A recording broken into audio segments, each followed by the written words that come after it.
अध्याय दूसरा। अर्जुन बहुत दुखी है। उसकी आंखों में आंसू भर आए हैं। उसका ये विषाद देखकर भगवान श्री कृष्ण जी उन्हें कहते हैं, हे पार्थ, तेरे मन में ऐसे विचार आए कैसे? तुझ जैसे शूरों को ये भाषा शोभा नहीं देती। इन विचारों में भीरुता है, पुरुषार्थ नहीं, पराक्रम नहीं। और अर्जुन, ये तेरे कीर्ति को कलंकित करने वाला विचार है। अर्जुन ने कहा, हे श्री कृष्ण, भीष्म जैसे मेरे पितामह, द्रोणाचार्य जैसे मेरे गुरुदेव, इन पर बाणों की बौछार मैं कैसे करूं? हम जीतेंगे या पराभूत होंगे, इसकी अपेक्षा जिनको मारकर हमें हमारा जीवन ही शून्यवत लगेगा, जिन्हें मारकर हमारी जीवित रहने की इच्छा ही समूल नष्ट होगी, ऐसे मेरे संबंधी लोग हमारे शत्रु पक्ष में हैं। क्षत्रिय होने के नाते मेरा कर्तव्य मैं समझ रहा हूं, फिर भी उनसे संबंधित होने से मेरा उनके प्रति कर्तव्य विचार भी मेरे मन में तीव्र गति से आता है, मुझे सताता है। इनको मारने के बाद अगर त्रैलोक्य का राज भी मुझे मिल जाए तो वो मुझे नहीं चाहिए। अर्जुन के सामने दो कर्तव्य थे। इनमें से कौन सा स्वीकृति योग्य है, इसका विमर्शन चल रहा था।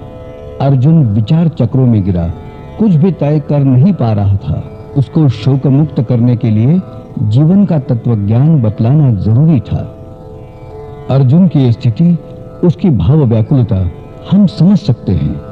कर्तव्य और भावना, इनका परस्पर विरोध जब होता है तब हमारा व्यवहार कैसा हो, इसके बारे में जब हम संभ्रांत होते हैं तब हमारी स्थिति भी अर्जुन जैसी ही होती है। व्यावहारिक जीवन बिताते समय हमारी अहम भावना, खुद के बारे में हमारा अध्यासित मन, सत्य असत्य से भरे हमारे मनोव्यापार और असत्य व्यवहारों से भरी हमारी बुद्धि हमें हमारे जैसे और लोगों से अलग तो करती है, परंतु हम सब में बसा वो चैतन्य, वो चित शक्ति एक ही स्वरूप में सभी में विराजमान है। वो एक ही है। अनेक घटों में भरी हुई हवा जैसे एक ही होती है, वैसे सभी में उपस्थित चेतना शक्ति एक ही होती है। भगवान श्री कृष्ण जी ने अर्जुन को क्रमशः यही बात समझाई। उन्होंने कहा, हे अर्जुन, हमारी चेतना और हमारा व्यावहारिक अस्तित्व, इसमें अंतर है। इस शरीर में जैसे बाल्य, युवावस्था और वृद्धावस्था, ऐसी तीन अवस्थाओं का अनुभव आत्मा लेती है, उसी तरह से और एक अवस्था माननी चाहिए, और वो है दूसरे शरीर के प्राप्ति की अवस्था। विद्वान लोगों को यह ज्ञान होता है और इसीलिए वो सजीव और निर्जीव प्राणी मात्रों के बारे में कभी दुख नहीं करते। इस शरीर में जो सत तत्व यानी चेतना तत्व है, उसका नाश कभी नहीं होता, और जो असत तत्व है वो अभाव स्वरूप ही है, उसके बारे में शोक कैसा? यह तत्व जानना चाहिए। उसका कभी भी नाश नहीं होता है, उसे गिनना असंभव है। उसका जन्म नहीं है और शरीर नष्ट होते हुए भी उस तत्व का नाश नहीं होता। उसमें कुछ परिवर्तन भी नहीं होता है। जीर्ण कपड़ों का त्याग करके जिस तरह मनुष्य नया वस्त्र परिधान करता है, उसी सहजता से आत्मा एक देह छोड़कर दूसरा देह अपना लेती है। इस चैतन्य को ना अग्नि जला सकता है, ना जल डूबा सकता है। वायु उसको शुष्क नहीं कर सकता और शस्त्र भी उसे तोड़ नहीं सकता है।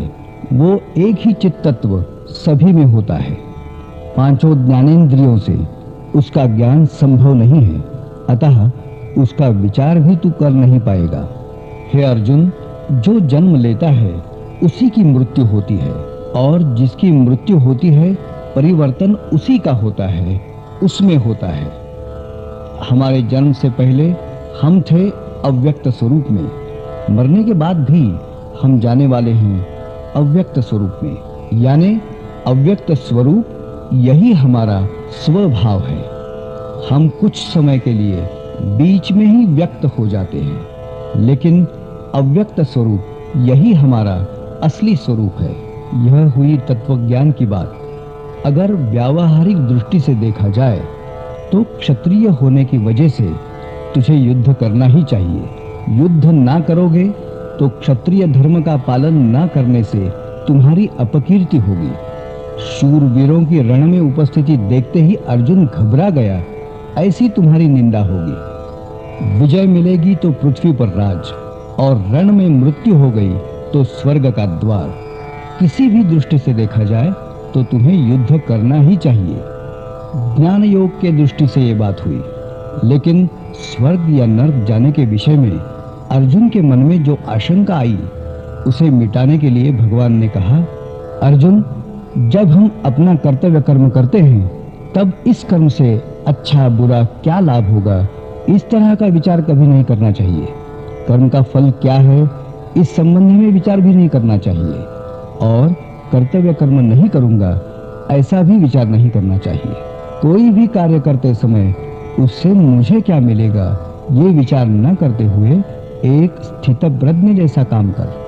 सहज भाव से अर्जुन ने पूछा, ये स्थितप्रज्ञ क्या है? वो कैसा होता है, कैसा बोलता है? इस पर भगवान श्री कृष्ण जी ने कहा, जिसकी सभी इच्छाएं नष्ट हुई हैं, जो सदा संतुष्ट है। सामान्य लोग जिन कारणों की वजह दुखी दिखाई देते हैं, वो कारण उसे दुखी नहीं कर सकते। उसकी आसक्ति, भय, क्रोध सभी नष्ट हो जाते हैं। उसका मन सदा के लिए स्थिर होता है। इंद्रियों को लुभाने वाली बातें भरपूर होते हुए भी वो अस्थिर नहीं होता। उसका विशेष गुण होता है इंद्रियों का निग्रह, और उसी से स्थितप्रज्ञता आती है। इंद्रिय निग्रह स्थितप्रज्ञ मनुष्य का परिचय कराने वाली सबसे बड़ी बात इसलिए है क्योंकि इंद्रियों द्वारा विषयों का ग्रहण करते हुए मन उन विषयों के पास जाता है। मन जाते ही इच्छा उत्पन्न होती है, लेकिन इच्छा मात्र से वस्तु का लाभ नहीं होता, और इच्छा के बाद भी वस्तु का लाभ नहीं होता। ये बात क्रोध को जन्म देती है। आदमी क्रोधवश होने के बाद कर्तव्य और अकर्तव्य इनके बारे में सोच नहीं सकता। इससे उसकी स्मृति खो जाती है, बुद्धि काम नहीं करती, और जिस आदमी का बुद्धिनाश हुआ उस आदमी का ही नाश हुआ। अतः बुद्धि स्थिर करने के लिए मन सदा के लिए प्रसन्न रखना चाहिए। उसी से उसके अच्छे जीवन के लिए आवश्यक शांति उसे मिल जाती है। अहम भावना का नाश करके, ममता का त्याग करके, इच्छाओं का नियमन करके जो मनुष्य व्यवहार करता है, उसी को ये शांति मिलती है। आदमी जब इस स्थिति का अनुभव करता है तब वो शांत हो जाता है। इसी स्थिति को ब्राह्मी स्थिति कहते हैं। हे अर्जुन, जीवन में इस ब्राह्मी स्थिति को पाना हमारा ध्येय होना चाहिए, क्योंकि इस स्थिति को पाने के बाद क्या करूं और क्या ना करूं, ऐसी संभ्रांत अवस्था कभी भी न रहेगी।